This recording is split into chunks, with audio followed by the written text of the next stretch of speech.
जय शिव शंकर। नमस्कार दोस्तों, देवभूमि चैनल में आपका स्वागत है। आज हम बात करेंगे बहुत ही महत्वपूर्ण व्रत जितिया व्रत या कहें जीवित पुत्रिका व्रत की। जीवित पुत्रिका व्रत यूँ तो भारत के बहुत छोटे से प्रांत में मनाया जाता है, परंतु ये व्रत बहुत महत्वपूर्ण है। इस व्रत की शक्ति बहुत अधिक है।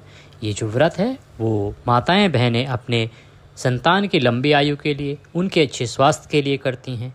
जिनके संतान नहीं होती है वो संतान प्राप्ति के लिए करती हैं। जीवित पुत्रिका व्रत 3 दिन तक होता है। पहले दिन जब सप्तमी होती है तो नहाए खाए होता है। दूसरे दिन अष्टमी जब होती है तो पूरा निर्जला व्रत रखा जाता है पूरे दिन, और जब नवमी होती है तो अगले दिन इस व्रत का पारण होता है। इस विधान से जो जितिया व्रत है या कहें जीवित पुत्रिका व्रत है ये किया जाता है। इसमें जीमूत वाहन की पूजा की जाती है। जो देव हैं, जो गंधर्व राजकुमार थे, उनकी इसमें पूजा की जाती है विशेष रूप से। इस व्रत के बारे में बहुत सारे कुछ सवाल हमारे पास आए हैं, उनके जवाब हम लेंगे। साथ ही आपको बताएंगे पूजा विधि कि ये किस प्रकार से करना चाहिए आपको, इसकी विधि क्या है। जो पहली बार कर रहा है जितिया व्रत या जीवित पुत्रिका व्रत, उसको कब करना चाहिए, कैसे करना चाहिए। आज जो जितिया जो लेते हैं तो जितिया आपको कितने बनवाने चाहिए, जितनी आपके संतानें हैं उतने जितिया बनवाने की आवश्यकता है, या एक जितिया से भी सब काम हो जाएगा। देखिए, ये सवाल बहुत समय से पूछा जा रहा है। पहले क्या होता था कि जितनी आपकी संतानें होती थी उतने जितिया आप बनवाते थे। आजकल क्या आ गया है कि सब एक लॉकेट में आ गया है। हम भी देखते हैं, हमारे यहाँ भी मनाया जाता है। तो आजकल लॉकेट में जितिया इकट्ठे आ जाते हैं, उसमें जितनी मर्जी जितियाँ आप रखवा सकते हैं एक ही लॉकेट में, और उस एक लॉकेट से ही आप सारी पूजा कर लेते हैं। इसीलिए अब आपको अलग अलग जितिया लेने की या पहनने की या बनवाने की आवश्यकता नहीं होती है। एक और सवाल जो हमारे पास आ रहा है और वो प्रत्येक वर्ष आता है, वो ये कि क्योंकि ये जो है श्राद्ध पक्ष आने वाला है तो जितिया श्राद्ध के महीने में खरीद सकते हैं कि नहीं खरीद सकते हैं। देखिए, ध्यान देने वाली बात ये है कि ये जो व्रत है ये आता ही श्राद्ध के समय में है, और जितिया जो है वो पहले मिलता भी नहीं है। जो भी ज्वेलर वगैरह के पास अगर आप जाओगे तो वो लोग पहले से जितिया बना के नहीं रखते हैं। जब सीज़न आता है, कोई त्यौहार आता है, उसके हिसाब से ही वो बनाते हैं। इसीलिए श्राद्ध के समय में भी जितिया खरीदने में कोई बुराई नहीं है, कोई दोष नहीं है, आप आराम से खरीदिए। एक और महत्वपूर्ण सवाल जो पूछा जा रहा है वो ये कि जो जितिया है वो धारण कब करनी है, हमें पूजा वाले दिन ही कर लेनी है या पारण वाले दिन धारण करनी है। देखिए, ये भिन्न भिन्न जो लोग हैं उनके पास भिन्न भिन्न मान्यताएं हैं। कुछ ऐसे लोग हैं जो जिस दिन आप पूजा कर रहे हैं, जिस दिन आपने व्रत किया है, उस दिन आपने सुबह की पूजा की है और पूजा करने के बाद ही आप अपने बच्चे को पहना देते हैं, स्वयं धारण कर लेते हैं। कुछ ऐसे लोग हैं जो जिस दिन व्रत पूरा हो रहा है, अर्थात नवमी के दिन जब आप पारण करती हैं तो पारण करने के बाद बच्चे को पहनाती हैं। तो दोनों में ही कोई दोष नहीं है। अगर आपको ज्ञात है कि आपके यहाँ पे क्या प्रथा चली आ रही है उसके अनुसार से कीजिए, और अगर आपको नहीं ज्ञात है तो आप जिस दिन व्रत कर रहे हैं उस दिन जब पहले आप पूजा कर लें, पूजा होने के बाद आप अपने बच्चे को पहना सकते हैं, स्वयं भी धारण कर सकते हैं। अब एक और सवाल जो कि आपके मन में आ सकता है कि जितिया खरीदी कब जाती है, खरीदनी कब चाहिए। देखिए, जितिया जो है वो या तो चांदी की बनती है अमूमन, या तो सोने की बनती है, और वो बहुत जल्दी ख़राब नहीं होती है, टूटती फूटती नहीं है। इसीलिए हर साल नई जितिया खरीदने की आवश्यकता नहीं होती है। हाँ, आपकी नई संतान हुई है, नया बच्चा जिसके लिए जितिया नहीं बना है, उसके लिए आपको नया खरीदना चाहिए। और वैसे भी क्योंकि सोने की है तो बार बार तो कोई ख़रीदता भी नहीं है। हाँ, उसको कुछ लोग धागे में पिरो के रखते हैं, कुछ लोग मोती में पिरो के रखते हैं। वो जो धागा है उसको प्रत्येक आपको वर्ष जब आप पूजा करते हैं तो उसके अनुसार बदलना चाहिए। आपको जितिया नई नहीं बनवाने की आवश्यकता होती है। अगर वो टूटी नहीं है तो, हाँ, टूट गई है तो ज़रूर उसको नई बनवा लें या बदलवा लें। अगर आप धागे से जितिया पहनती हैं तो वह धागा अवश्य आपको बदलना चाहिए, चेंज करना चाहिए। मोती को भी अगर आप चाहें तो बदल सकते हैं।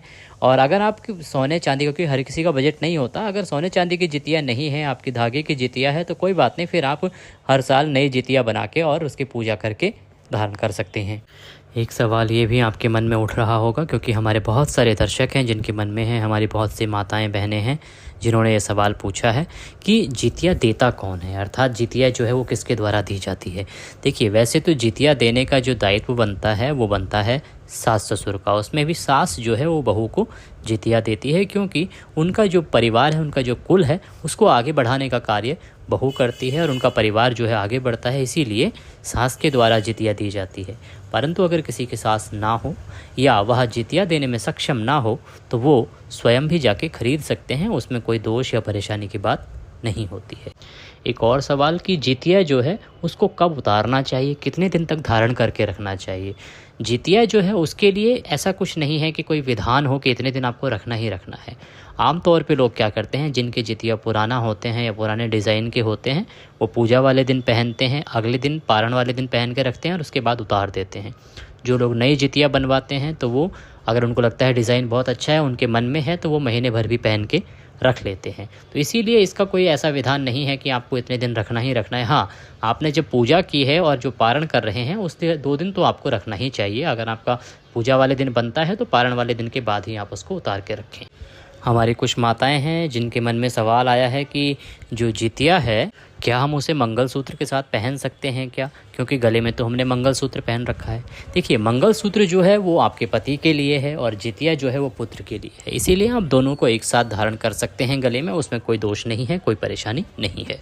तो ये था शंकाओं का निवारण जो आपके मन में हो सकते हैं। अगर कोई और भी सवाल, कोई शंका आपके मन में है तो आप उसे कृपया अवश्य पूछें, हम अवश्य ही अपने शास्त्रों के अनुसार और विवेक के अनुसार आपको उसका जवाब प्रदान करेंगे।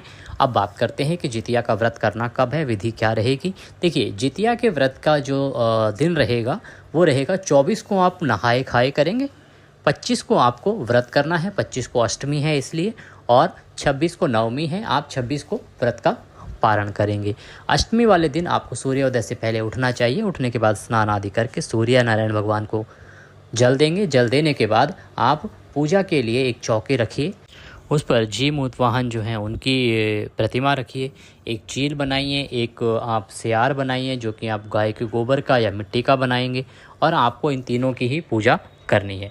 विस्तृत पूजा विधि के लिए आप हमारा दूसरा वीडियो देख सकते हैं, उसका लिंक भी हमने इसके डिस्क्रिप्शन में दिया है। अगर आपको ना प्राप्त हो, ना मिले तो आप कमेंट बॉक्स में लिख दीजिएगा। पूरा जो विधान है पूजा विधि का, उसका जो हमारा वीडियो है उसका लिंक आपको प्रदान कर दिया जाएगा। आप पूजा करेंगे और अगले दिन व्रत का आपको पारण करना होता है, तो आप 26 को पारण करेंगे व्रत का। उसका विधान भी हमने अपने दूसरे वीडियो के माध्यम से दिया हुआ है। ये वीडियो हमारा संबंधित था आपके शंकाओं के समाधान के लिए। जो सवाल आपके मन में थे कि क्या क्या परेशानियां जो आती हैं उनका समाधान किस प्रकार से किया जाना चाहिए, वो आपको इसमें बताया गया है। इसके अलावा कोई मन में शंका हो, सवाल हो, तो आप कृपया कॉमेंट करके पूछ लीजिएगा। आपसे प्रार्थना है कि कृपया वीडियो को लाइक अवश्य करें। कमेंट बॉक्स में जय जितिया या जय मूतवाहन महाराज लिखना ना भूलें। भगवान आपका अवश्य ही कल्याण करेंगे। नमस्कार।